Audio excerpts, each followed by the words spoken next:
গাঁদা ফুলের গাছকে রকেটের মতো বৃদ্ধি করতে হলে যে খাবারগুলো আমি প্রয়োগ করি সেগুলো এখানে দেখাবো আমি। দেখো আমার গাছটা কত সুন্দর এবং ঝাঁকড়া হয়ে গেছে। রকেটের গতিতে কিভাবে বৃদ্ধি হবে গাছটা সেটা দেখতে থাকো। এখানে আমার গাছে এই পরিমাণ দেখো, গাছের থেকে ফুলে যেন ভরে গেছে।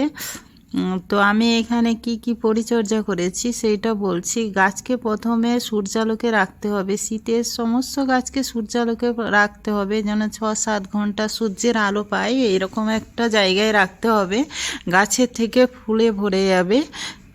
দেখতে পাচ্ছ তোমরা আমার গাছে কিভাবে ফুল ভরে গেছে। 15 দিনে বা মাসে একবার করে গাছের গোড়াটাকে ভালো করে খুশিয়ে নিতে হবে। গাছের যাতে গোড়ায় খাওয়ার আর জল দেওয়ার জন্য মাটিটা চেপে বসে থাকে, তো জড়ের বৃদ্ধি হয় না। সেই জন্য প্রথমে মাটিগুলোকে ভালো করে, টবের মাটিগুলোকে খুশিয়ে নিতে হবে, তারপরে এখানে খাওয়ার প্রয়োগ করতে হবে। প্রথমে যখন আমি মাটিগুলো রেডি করেছিলাম তখন আমি গোবর সার আর নাইট্রোজেন যুক্ত সার আমি এখানে ব্যবহার করেছিলাম।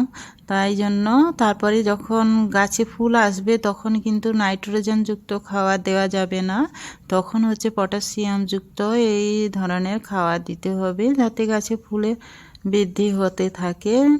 গাছ রেডি করার সময় কিন্তু নাইট্রোজেন যুক্ত খাবার দিবে, যাতে গাছটা তাড়াতাড়ি বৃদ্ধি হয় এবং সবুজ হয়ে থাকে। প্রত্যেক মাসে কিন্তু 2বার করে আমাদের গাছে ছত্রাকনাশক বা ফাঙ্গিসাইড ব্যবহার করতে হবে। এখানে গাছে খাওয়ার দেব সুফলা আর বাদাম খোল একসঙ্গে মিশিয়ে রাখা আছে, এটা দিয়ে দিচ্ছি গাছে। 15 দিনে একবার অল্প অল্প দিতে হবে। টবের গাছ যেহেতু কম জায়গায় আছে, তো সামান্য পরিমাণ করে দিতে হবে। এখানে আমি আমার গাছে দিয়ে দিচ্ছি।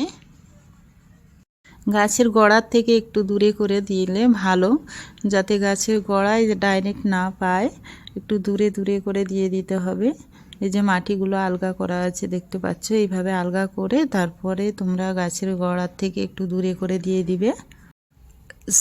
শীতে শিশিরের জন্য গাছগুলোতে দেখছো ফাঙ্গাসের আক্রমণ হয়েছে, এই জন্য এখানে কিন্তু কীটনাশক ব্যবহার করতে হবে। প্রথমে আমি এখানে গাছে খাওয়া দিয়ে নিচ্ছি, তারপরে দেখো আমি এখানে জৈব সারও ব্যবহার করতেছি। এইভাবে প্রত্যেকটা গাছে ব্যবহার করে নেবে। দেখো ফুলগুলো কত সুন্দর দেখতে হয়েছে। এখানে আমি জৈব সারও দেখছো, কলার খোসা ভিজানো আর পেঁয়াজের খোসা, এটাও জৈব সার হিসাবে আমি গাছের গোড়ায় দিয়ে দেব। কলার ছালে প্রচুর পরিমাণ পটাশিয়াম থাকে। প্রথমে এটা 4-5 দিন ভিজিয়ে রাখবে, রাখার পরে এরকম একটা কালার বেরিয়ে আসবে, তারপরে গাছের গোড়ায় দিয়ে দিবে। পটাশিয়াম গাছের ফুল আনার জন্য সবথেকে ভালো সার। আমি এখানে অল্প অল্প দিয়ে দিচ্ছি।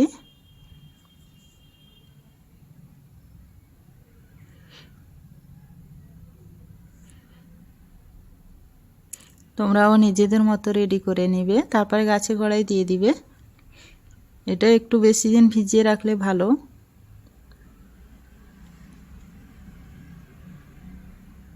আমার গাছগুলো কিন্তু অনেক ফুল হয়েছে, কিন্তু গাছগুলো ফুল অনেক দিন দিয়ে দিচ্ছে।